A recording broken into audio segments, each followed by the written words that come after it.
mendahulukan nilai akademik terlebih dahulu. Awal harus push dulu ya di bidang akademiknya. Kamu harus memilih kuliah kamu terlebih dahulu dibandingkan organisasi kamu.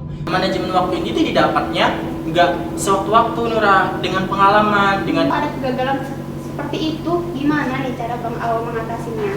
kamu nggak perlu membuat semua orang di hadapan kamu percaya kepada kamu. Nggak perlu.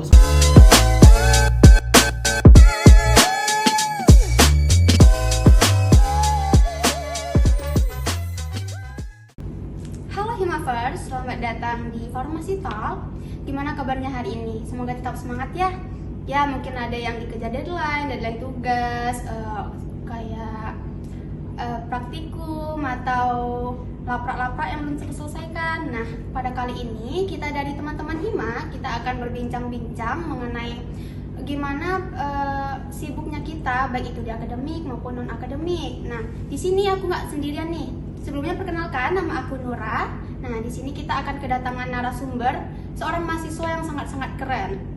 Oke, mungkin langsung saja kita sambut narasumber kita yang super keren ini. Halo. Halo Nura, halo Himavers. Mungkin boleh diperkenalkan dulu. Oke, perkenalkan, nama aku Diaul Mahfuz, aku angkatan 2022, kita seangkatan. Oh iya, halo Himavers. Nah, Bang Aul gimana nih kabarnya hari ini? Alhamdulillah kabarnya sehat. Lagi kuliah hari ini tidak? Sekarang lagi nggak kuliah, besok baru kuliah. Oh gitu. Iya. Kita hari ini bincangnya santai aja ya Bang Aul Oke, ya. siap. Kita soalnya teman-teman Himavers ini banyak nih kadang kewalahan atau kuliahnya gimana cara mereka akademiknya, non akademiknya. Kan kita sibuk kuliah nih, banyak yang praktikum segala macam. Kalau boleh tahu Bang Aul semester berapa sekarang? Oke teman-teman Himavers, aku sekarang semester 7. Udah 7 akhir ya, banget nih. akhir banget Iya, nih. betul. Walaupun kita di semester 7, kebetulan aku juga sama, Iya, katanya sama sama-sama. Bang Aul. Jadi kita sama-sama di semester 7 itu masih kita kontribusi di organisasi betul juga, dan juga sebentar lagi kita akan masuk ke dunia penelitian mungkin Iya, ya, untuk skripsi tugas dan lain akhir sebagainya. segala macam. Nah, mungkin kita pembicaraan kali ini itu santai saja Bang Aul. Kita karena penonton kita ini setianya kebanyakan teman-teman maba. Mereka mungkin banyak pertanyaan atau nanti beberapa pertanyaan akan aku ajukan ke Bang Aul mengenai hektiknya perkuliahan yang ada di farmasi. Oke, mungkin kita masuk pembahasannya Bang Aul ya. Karena kita hektiknya di akademik dan non-akademik, aku mau nanya nih sama Bang Aul, gimana caranya Bang Aul itu manajemen waktunya nih antara akademik dan non-akademik supaya tidak tertinggal di salah satu bidang. Walaupun kita sibuk kuliah, kita mengajarkan nilainya yang tinggi dan bagus, tapi kita mau tetap berjalan nih di non-akademik, kita mau tetap berorganisasi segala macam. Nah, menurut Bang Aul itu gimana cara kita manajemen waktunya yang baik gitu? Terima kasih pertanyaannya Kak Nura. Mungkin tips juga ya untuk Himavers sekalian. Tahu banget nih kita di farmasi itu sangat-sangat sibuk sekali, apalagi penyesuaian dari SMA ke perkuliahan itu dunianya sangat berbeda sekali teman-teman. Mulai dari tugasnya, proyeknya, dosennya, semua sistem pendidikannya itu hampir berbeda sekali dengan dunia SMA. Mungkin teman-teman Himavers juga menyadari hal seperti itu. Langkah pertama yang dilakukan Himavers itu yang pertama itu penyesuaian diri dulu. Gimana teman-teman menyesuaikan terhadap dunia perkuliahan, jangan ke bawah-bawah dunia SMA yang sebelumnya.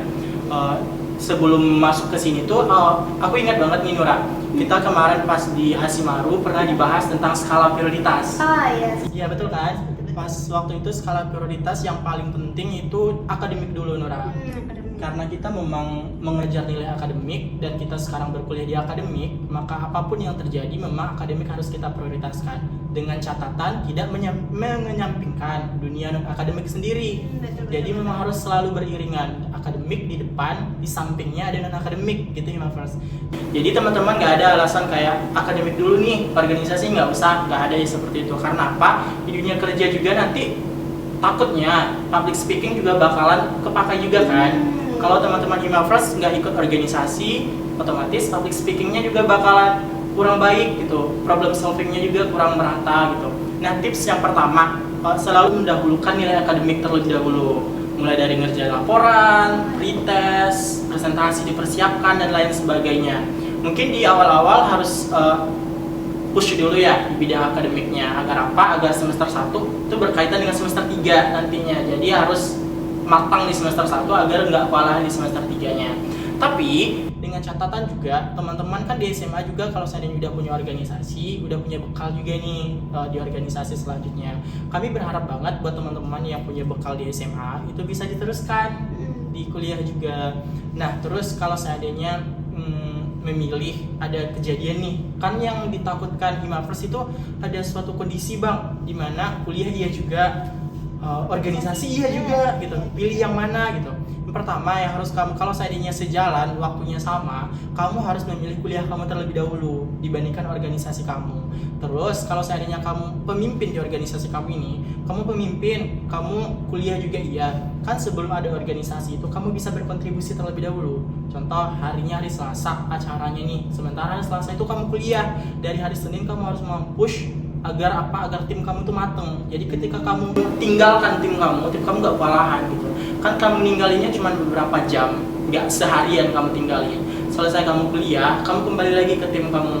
Jadi menurut aku gak akan ada sisa yang ataupun hal yang tertinggal. Akademik tidak tertinggal dan akademik juga tidak tertinggal. Jadi selaras gitu. Jadi gimana kita cara manajemen waktunya iya, lagi betul, ya, manajemen waktunya lagi. Nah, manajemen waktu ini tuh didapatnya nggak sewaktu-waktu Nura, dengan pengalaman, dengan sering-sering ikut organisasi, maka kamu akan paham dengan sendirinya manajemen waktu itu seperti apa. Kamu juga akan tahu dan mengenali diri kamu terlebih dahulu. Contoh aku biasanya kalau kuliah iya, organisasi iya, kan kayak gitu. Malamnya sebelum kuliah aku ngerjain semuanya dulu yang di kuliah, PPT aku harus kerjain, apa hafal semuanya. Jadi pas kuliah aku cepat gitu, selesai kuliah aku langsung join lagi organisasi gitu. Gitu. Langsung hektik lagi, langsung membantu inilah, bantu itulah dan lain sebagainya gitu. Balance gitu. Iya, balance. Berarti kita nggak hanya harus fokus ke akademik aja, nggak hanya harus fokus ke organisasi aja. Iya. Kalau misalkan kita cuma fokus ke akademik aja, itu kita istilah tuh kayak kupu-kupu. Kuliah pulang. Tapi kalau kita pun fokusnya di organisasi aja, kura-kura. Kuliah rapat. Jadi mungkin aku bisa simpulkan kita bisa jadi mahasiswa yang kubel. Kuliah balance. Iya, Bisa jadi kura-kura, bisa jadi kupu-kupu. Tergantung manajemen waktunya. Iya, betul. Oke, terima kasih banyak nih untuk Iya. tipsnya, bagus banget tips dari Bang Aul. Mungkin kita masuk ke pembahasan selanjutnya ya Bang Aul ya. Tadi kita sedikit menyinggung nih pengalaman-pengalaman kita dari Iya. SMA, nantinya kita lanjutkan ke perkuliahan. Iya, betul. Gimana cara kita mengembangkan nih potensi-potensi kita yang ada di SMA lanjut ke perkuliahan. Iya, betul. Nah, mungkin aku sedikit bertanya juga, bagaimana nih cara Bang Aul mengasih kegagalan yang pernah Bang Aul alami misalnya. Kalau misalnya nih kita contohin, Bang Aul pernah ikut lomba segala macam, baik itu di SMA terdahulu atau di perkuliahan sekarang ini, baik juga itu di bidang akademiknya. Misalnya kalau di non akademik, Bang Aul kurang sukses nih untuk mengadakan acara gitu sebagai pemimpin di organisasi tersebut. Misalkan kalau ada kegagalan seperti itu, gimana nih cara Bang Aul mengatasinya? Apakah ada tips dan saran gitu? Oke, untuk pertanyaan ini siapa sih yang nggak pernah kegagalannya Nura? Dalam hidup tuh pasti ada yang namanya kegagalan. Itu tuh harus balance, juga berhasil iya, ada juga berhasilnya, ada juga gagalnya. Pahit manisnya tuh kehidupan itu, yang kata orang, yang pahit manisnya dunia perkuliahan belum separah dunia kerja gitu. Kita belum ngerasain ya, jadi pahit manisnya itu masih standar kuliahan lah gitu. Masalah kegagalan udah pasti ya teman-teman, pasti pernah gagal. Yang pertama banyak banget nih kegagalannya. Ada waktu SMP aku tuh di pesantren. Di pesantren. Iya, betul, aku di pesantren. Betul, aku juga pesantren. Nah, sama-sama pesantren kita Himafers. Aku di pesantren kemarin tuh diberi wejangan sama guru aku Nora. Ini juga bisa dipakai buat teman-teman. Ada kata-katanya seperti ini. Semakin banyak membaca, semakin banyak lupa. Sedikit membaca, sedikit lupa. Tidak membaca, tidak lupa. Nah, waktu itu guru aku nanyain ke aku, kalau seandainya 3 pertanyaan ini disajikan ke kamu milih yang mana? Waktu SMP kan aku belum terlalu paham ya apa arti itu gitu. Aku pilih cara bedain iya, betul. Aku pilih tidak membaca, tidak lupa karena aku tidak mau lupa. Terus ternyata dari poin 1 sampai 100, pilihan aku itu poinnya 0. Kenapa? Karena aku tidak membaca, tidak lupa. Itu pilihan yang sangat salah sekali. Kenapa aku bilang seperti itu? Sama artinya dengan kegagalan. Kamu tidak tahu gimana kapasitas kamu sebelum kamu mencoba itu. Hmm. Dan aku jawabnya, aku nggak mau mencoba itu karena aku karena aku takut gagal. Ketika kita di kondisi itu, kita takut kegagalan, maka kita akan berada di stagnan di posisi itu terus. Kita nggak bakalan tahu rasanya berhasil seperti apa, rasanya bersosialisasi seperti apa sebelum kita mencoba. Banyak banget teman-teman aku juga yang sebelum mencoba itu mereka udah ragu kepada kapasitas diri mereka, ragu kepada kemampuan diri mereka, ragu akan ditertawain mungkin, diremehkan dan lain sebagainya. Modal yang harus kamu tanamkan, kamu nggak perlu membuat semua orang di hadapan kamu percaya kepada kamu, nggak perlu sama sekali karena itu membuang waktu. Yang kamu tanamkan, kamu cukup percaya pada diri kamu sendiri. Udah selesai, sampai itu aja. Jadi semakin banyak mencoba, semakin banyak gagalnya. Sedikit mencoba, sedikit pula gagalnya. Dan tidak mencoba, tidak ada kegagalan di situ. Jadi kayak gini Nura, kan dalam lomba tuh pasti ada yang namanya menang dan kalah, ya kan? Pasti ada kayak gitu. Dan sistemnya itu yang menang ini lebih sedikit daripada yang kalah. Yang menang tuh cuma 3, sedangkan yang kalah banyak. Jadi ketika kamu lomba, kamu nggak boleh fokus, saya harus menang, saya harus berhasil, saya harus dapat juara 1, 2, 3 dan lain sebagainya. Enggak, itu bukan tujuan lomba. Tujuan lomba itu dibuat agar apa? Agar kamu tahu kapasitas diri kamu, sejauh apa kamu belajar, sejauh apa kemampuan kamu, ya kan? Kalau seandainya kamu tidak menyiapkan ruang untuk kamu gagal, untuk kamu kalah, itu mental kamu down. Jadi kamu nggak mau coba lagi, takut mencoba, takut kalah, takut gagal, takut rugi secara finansial, kan bayar pendaftaran juga ya. Iya, waktu juga, aturan kalau teman-teman kita pergi main, kan, pergi ke Alahan Panjang mungkin, kita stay di kamar, belajar, latihan public speaking dan lain sebagainya. Mungkin dalam satu waktu juga kamu ngerasa kamu tertinggal.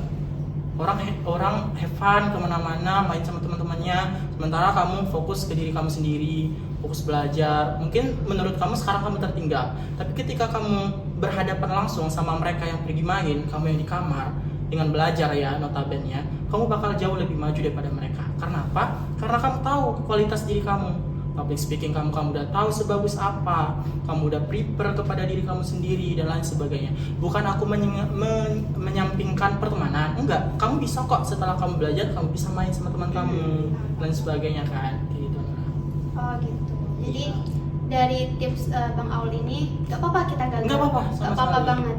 Misalnya kita ikut lomba 10 kali, 10 kalinya pun kita gagal nggak apa-apa. Kita jadikan pengalaman. Iya, dari gagal itulah kita bisa jadi menang juga. Iya, betul sekali. Walaupun kita bisa dihitung dari misalnya puluhan kita lomba segala macam cuma menang 1-2 kali, itu buah hasil dari kegagalan. Iya, betul banget.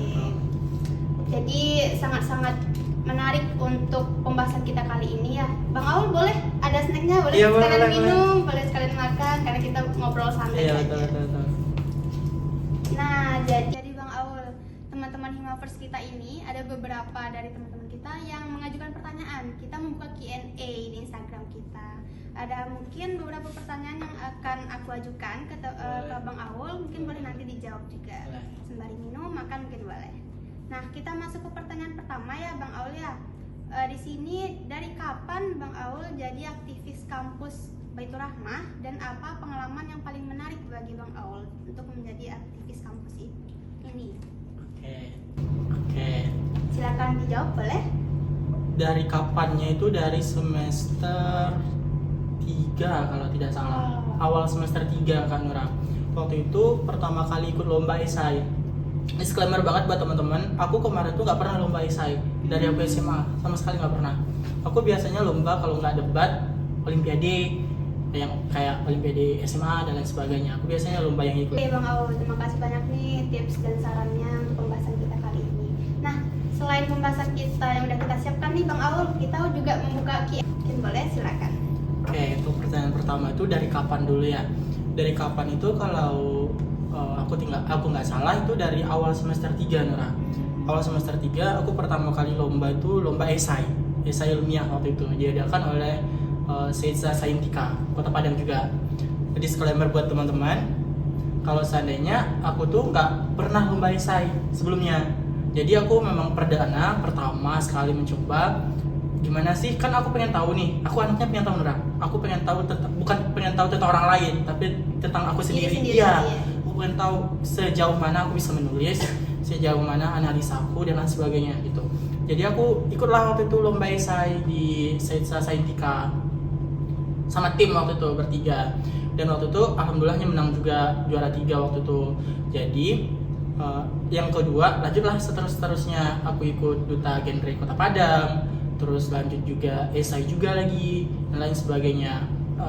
Kalau dibilang bagaimana langkahnya ataupun apa pengalaman yang dari semua lomba atau dari semua aktivitas, ya yang paling berkesan itu esai. Ya karena kalau seandainya duta genre aku udah pernah pas SMA. Oh, berarti Ya, aktivis ini bukan hanya di perkuliahan Bang bukan Awal hanya, jalanin, iya dari betul, SMA pun dari udah SMA. mulai. Oke. Aku pas kelas 3 itu juga udah pernah jadi duta genre Kota Padang Sidimpuan waktu itu. Jadi kalau seandainya aku coba lagi, aku udah tahu rasanya gimana. Jadi nggak terlalu penasaran gitu Nura. Oh, oke. Ya disclaimer juga teman-teman, mungkin ada yang sama kayak aku. Aku orangnya pembosan. Oh, bosenan. Iya, bosenan. Kalau di hubungan gimana Bang? Aduh, itu privasi ya, Nura. agak personal. Agak personal. Kalau seandainya di kegiatan itu aku orangnya pembosan. Jadi aku kalau seandainya nyoba satu, terus aku nyoba lagi kayak nggak ada rasa ketertarikan gitu Nura. Nggak ada challenge-nya Iya, ya? nggak ada challenge, nggak ada tantangan. Orang aku udah selesai tantangannya, Oke. gitu kan. Ngapain lagi aku 2 kali? Kalau Coba kata hal orang, yang baru. iya, kalau kata orang ngapain baca buku 2 kali? Ujung-ujungnya itu juga kan. Nah, kayak Endingnya gitu lah. kita udah tahu. Iya, endingnya udah tahu. Walaupun nanti nggak sama persis, tapi kapasitasnya udah tahu. Nggak jauh beda gitu kan. Jadi aku lomba esai waktu itu. Nah, ternyata di esai ini walaupun sama, challenge-nya beda. Karena apa? Karena topik pembahasannya beda, yang diangkat beda, iya judulnya esai. Aku pertama kali waktu itu lomba esai di Unbrah, itu tuh aku ngangkat tentang daun meniran, Phyllanthus niruri sebagai obat batu ginjal. Itu sebelumnya aku nggak tahu nih daun meniran itu apa. Aku tanyalah sama orang rumah kan, daun meniran itu apa? Aku cari di Google, ternyata gambarnya seperti ini. Aku dapatlah infonya kalau seandainya daun meniran itu direbus, diminum obat batu ginjal. Aku riset lagi, itulah yang aku lombain. Dari budaya daerah Pasaman Barat, aku angkat jadi esai. Satu kan, tetap judulnya esai tapi lombanya itu beda, subtemanya beda. Yang kedua, aku lomba esai itu tentang aplikasi. Aplikasi. Nah iya, aplikasi kesehatan mental waktu itu. Kenapa aku ngangkat aplikasi kesehatan mental? Karena waktu itu lagi hektik di semester 5 kalau nggak salah. Semester 5 atau semester 4? Apakah aku doain ngerasa Nura kalau seandainya semester 4, semester 5 itu semester paling berat? Tempat 3, 4 deh kayaknya. Menurut aku Iya. juga itu saat-saat yang paling berat ya. Saat-saat Di yang antara paling- dari semester 1 sampai semester 7. Iya. Sekarang 3 atau 4 itu lumayan berat menurut aku. Sama berarti teman-teman. Aku juga ngerasa 3 dan 4 itu paling berat. Karena aku ngerasa mental anak Gen Z ya, dikit-dikit mental health gitu kan. Karena aku rasa mental aku agak terganggu di sini, daripada aku biarin sendiri aja, aku tulis. Ya, disclaimer juga buat teman-teman, aku tuh dari dulu kalau seandainya ada apa-apa, aku selalu nulis. Ya di catatan aku, di buku aku, semuanya di lembar-lembar belakang, aku biasanya nulis. Aku kesal sama siapa, aku marah sama siapa, guru yang ini nggak jelas, kayak aku nulis biasanya Nura. Tapi nggak menyebutkan inisial gitu. Kok gini sih? Kok kayak gini? Nanti makan apa ya? Aku nulis biasanya di buku aku karena aku memang suka menulis. Akhirnya dengan latar belakang masalah kesehatan mental itu aku nulis juga. Gimana sih caranya biar Gen Z ini dapat akses kesehatan mental yang mudah.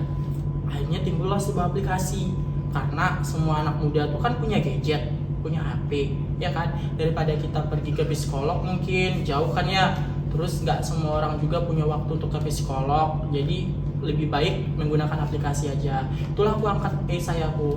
Emang judulnya esai, tapi kan beda, satu meniran, satu aplikasi, tantangannya juga beda-beda gitu. Jadi yang paling berharga itu memang di bidang esai. Sampai sekarang masih kayak teman-teman esai juga masih hubungan lain sama provinsi-provinsinya ikut tuh juga masih baik, masih ada tema-tema yang harus diangkat, tema-tema harus diselesaikan gitu. Jadi nggak selesai sampai situ. Semuanya berkesan, dari genre, dari pidato mungkin apalagi sebagainya, tapi yang paling berkesan itu esai. Teman-teman boleh coba juga lomba esai itu seperti apa. Berarti banyaknya nih bidang-bidang aktivis yang Iya. Bang Aul alami lebih berkesannya di bagian perlombaan esai ini. Iya, gitu. lomba Karena esai. genre itu udah pernah coba di Iya. SMA. Kalau esai ini mungkin baru berkecimpung di dunia perkuliahan. Iya, betul, Dan itu betul. pun esainya bukan satu tema, Iya. beda-beda tema yang bisa Betul. kita angkat yang Iya. berfungsi baik juga untuk teman-teman Himafers. Dari pertanyaan pertama nih, Bang Aul udah aktivis banget nih. Pertanyaan kedua juga berkesinambungan nih. Kalau Abang Aul itu aktif di perkuliahan, organisasi, lomba dan segala macamnya itu ada rasa kewalahan, ada rasa lelah pastinya. Mungkin aku capek nih setiap hari kuliah, praktikum iya, laprak iya, apalagi nanti aku akan masuk ke organisasi, apalagi jadi pemimpinnya, ketua pelaksananya segala macam. Aku capek dan jenuh mungkin di suatu waktu. Nah, gimana cara Abang Aul ini? Tadi kan juga Abang Aul ngangkat tema tentang mental health. Nah, ini berkesinambungan nih. Iya, betul, Gimana betul. cara Bang Aul itu mengatasi entah itu mental health kan, entah jiwanya, entah raganya yang rasanya lelah Betul, gitu. betul. Gimana Bang Aul ngatasin itu? Oke, kalau seandainya seperti itu, aku narik diri terlebih dahulu, Nora. Karena aku bukan extrovert, bukan introvert. Ambivert. Iya, ambivert. Kenapa? Aku juga bingung sebetulnya. Aku tipikal yang kayak gini, Nora. Mungkin ada yang sama juga, teman-teman. Aku tipikal yang kalau seandainya aku bersosialisasi lama, baterai aku habis. Oh, sama kita. Sama kan? Sama banget. Jadi bukan bad mood enggak, tapi kayak nggak ada lagi tenaga gitu. Jadi orang-orang pasti ngiranya kamu ada masalah apa? Kenapa gitu? Padahal kita nggak lagi ada masalah apa-apa, cuman energi kita habis kan. Contoh kegiatan seharian, perkuliahan juga seharian. Belum lagi cerita-cerita perkuliahan, cerita-cerita organisasi, masalahnya di dalamnya, dramanya yang harus diselesaikan, itu banyak sekali dan nguras energi sekali. Langkah yang aku lakuin itu ketika aku tahu energi aku habis, aku narik diri. Iya, contoh aku pergi dulu, narik diri dulu dari kerumunan. Karena apa? Kalau seandainya aku biarin aku di dalam kerumunan itu, aku takut energi negatif aku itu menyebar, menyebar ke orang-orang. Iya, jadi jatuhnya bawahnya sensi aja. Iya kan? Sensi aja Kak. Iya, kayak kita orang nggak ada salahnya sama kita bad mood. sama Iya, orang betul. lain, kayak gitu. Pendapat mereka yang seharusnya bisa kita pertimbangkan, kita tolak mentah-mentah enggak gitu. Karena apa? Karena kita udah gak mau lagi ngurus itu gitu kan, udah capek gitu. Daripada itu terjadi, orang berdampak juga atas kebedmutan kita itu, lebih baik kita menarik diri dari orang gitu. Aku biasanya narik diri dulu, pergi dulu, seperti kayak kalau seandainya pulang kampus, rapat lagi nih jam 9, jam 7 gitu. Aku bilang ke tim aku datang jam 8 ya. Kenapa? Bukan aku bisa terlambat, enggak. Aku charger diri aku dulu. Kayak aku pergi dulu makan, aku pergi dulu minum, aku nonton podcast dulu dan lain sebagainya. Pokoknya yang membuat mood aku tuh naik lagi gitu. Kalau aku biasanya pergi ke pantai, tetap low banget. Walaupun sendiri nih. Iya, walaupun sendiri. Oh. Karena menurut aku kalau lagi posisi itu, Nora, aku nggak mau sama siapa-siapa. Takutnya nanti energi negatif kita bakal keserap keserap dianya. sama dia juga bawahnya bad mood berdua-dua berantem pula kan. Nah, jadi aku pergi biasanya ke taplau, duduk sendiri, makan, minum. Setelah aku ngerasa baik-baik aja, aku balik lagi ke organisasi aku. Oh, gitu. Iya, jadi nggak ada kesan buat nyusahin orang lain, buat bad mood dan lain sebagainya, itu nggak ada. Tapi tergantung lagi pada teman-teman, gimana teman-teman mengenali diri teman-teman. Ada orang juga yang nggak bisa seperti itu. Ada orang yang kalau ada masalah dia tuh harus punya teman cerita. Kayak aku butuh teman, aku harus cerita gitu. Ada juga, nggak tertutup kemungkinan. Jadi kuncinya itu teman-teman mengenali diri teman-teman seperti apa gitu. Dengan cara apa? Dengan cara teman-teman ikut beraktivitas. Biar apa? Biar tahu nih apa sih yang kita mau. Kadang orang nggak tahu apa yang dia mau. Iya. Mau ditemanin dia nggak mau, disuruh sendiri dia takut. Itu gimana kan kayak gitu. Kalau aku lebih milih sendiri, Nora. Beberapa jam mungkin, bahkan kalau seandainya ada masalah yang besar, aku menarik diri aku beberapa hari. Bahkan ada suatu pengalaman aku menarik diri aku tuh berminggu-minggu. Waktu SMA, aku narik diri aku berminggu-minggu. Ceritanya waktu itu gagal SNMPTN. Oh. Iya, waktu Banyak itu cerita banyak seperti cerita itu. sekali kan. Jadi aku menarik diri aku tuh berminggu bahkan berbulan-bulan. Jadi aku nggak komunikasi sama orang. Aku memang nge-charger energi aku sendiri berapa biar nanti ketika aku kembali ke halayak ramai, aku senyum lagi, aku cerita lagi, aku kayak orang biasa-biasa aja gitu. Jadi untuk ngatasin kewalahan kita di segala bidang itu, ya caranya gimana kita ngenalin diri kita. Iya, betul. Gimana kita ngatasin itu? Apakah dengan cara kita kasih ruang diri sendiri dulu, Betul kita tarik sekali. dari keramaian, atau kita harus punya seseorang Iya, yang ngenalin? someone to talk gitu Iya, ya. someone to talk. Iya, Ya Allah betul. susahnya. Iya. Itu yang susah sekarang Bang Aul. Kadang kita udah cari nih seseorang untuk bercerita. Iya. Kadang yang namanya manusia, Iya, kita nggak betul. tahu, kadang nggak percaya sama dia. Kadang ya itulah, kita Iya. cari dulu diri kita itu bagusnya di mana. Iya. Apakah kita narik dari kerumunan orang atau kita cari seseorang yang Iya. benar-benar kita percaya Iya, gitu. betul. Oke, masuk ke pertanyaan terakhir ya Bang Aul ya. Pertanyaan terakhir dari Himavers itu gimana nih tips dan saran dari Bang Aul, karena kita udah hektik di akademik, non akademik, baik itu di perlombaan kah atau organisasi kah. Nah, gimana caranya kita bisa menyimbangkan manajemen waktunya untuk teman-teman Himavers? Kebetulan Himavers kita nih kebanyakan maba Bang Aul. Mereka masih bingung, aku ini harus fokus ke perkuliahan aja kah atau aku harus coba-coba organisasi yang ada di kampus kah? Nah, gimana untuk tips teman-teman maba Bang Aul? Oke, untuk tipsnya sendiri, kalau dari aku ya Kanura, dari aku itu pertama pas semester 1 aku fokus ke akademik terlebih dahulu. Karena apa? Karena penyesuaian dari SMA tadi. Di SMA kan kita belajar kimia juga ya, di kuliah belajar kimia juga, tapi kimianya Beda. beda. Beda Betul banget. sekali. Biologi sama mikrobiologi Beda. beda. Jadi ketika kamu kuliah, kamu menyesuaikan terlebih dahulu akademik kamu. Semester 1, semester 2 kamu fokus terlebih dahulu kepada akademik, nilai akademik kamu harus bagus di situ. Nah, semester 3 kamu boleh deh coba-coba. Coba-coba. Nah, ya organisasi mungkin. Atau kepanitiaan deh. Iya, kepanitiaan mungkin kayak magang di BEM atau join ke hima farmasi, ada sebagainya lah. Kamu bisa coba-coba. Terus jangan sampai kamu menyampingkan nilai akademik kamu juga.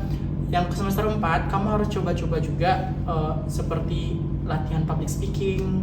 Iya kan? Di organisasi kamu dilatih tuh. Kamu butuhnya apa? Contoh kalau kamu ngerasa aku nanti mau jadi presenter deh, atau aku nanti mau jadi YouTuber atau apa gitu yang mengandalkan public speaking, kamu ikut organisasi yang memang mengandalkan di public speaking. Contoh divisi acara, kamu jadi MC atau apa gitu. Jangan sampai kamu masuk organisasi tapi kamu hanya butuh sertifikatnya aja.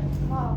Banyak kan ya di lapangan yang seperti itu. Jadi mereka nggak tahu kemampuan mereka seperti apa sih yang mereka butuhin dari diri mereka itu, mereka nggak tahu kan. Apa gunanya kita masuk ke organisasi tersebut? Iya, apa kemampuan kita yang mau kita kembangin.